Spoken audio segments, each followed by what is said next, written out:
Psychologists say that body language is 70% of all conversations. So at those staff meetings, I'm sure you can notice when you're talking about certain initiatives and things, how they're really receiving it. How do you battle that?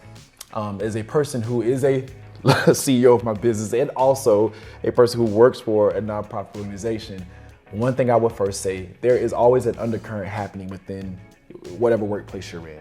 So because of that, what I would suggest is, one, like I said, you have to get the particular feedback anonymously. Give some type of assessment, quick sheeter, rate 1 through 5, how are things going, and provide the box for additional comments, because those additional comments, even though they can be tough, they are going to give you what you really need.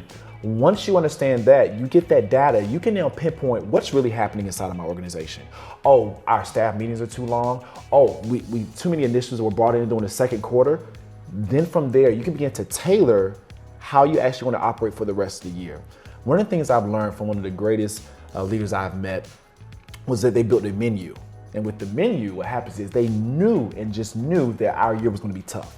So they created this menu, and with the menu, they had appetizers, which were little things you can do, such as, write a letter to a kid or to a parent. Then they had the entrees, which are bigger things, create a tutoring lesson video that gives students a recap of what they learned that day. And then the dessert piece would be something fun, like commenting on the company's page 100 times to the different types of clientele that we serve.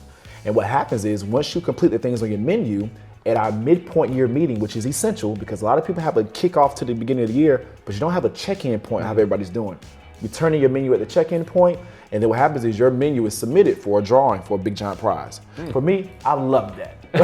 I love that. Everybody wants to win a prize, right? So getting that feedback of what's happening in your organization, right? You can't solve, Jay-Z says you can't heal what you don't reveal.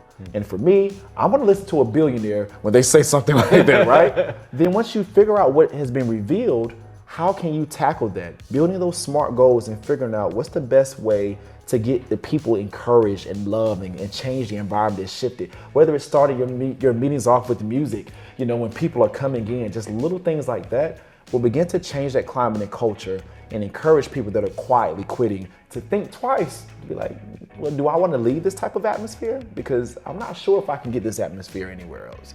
I think that's one of the best ways to help that.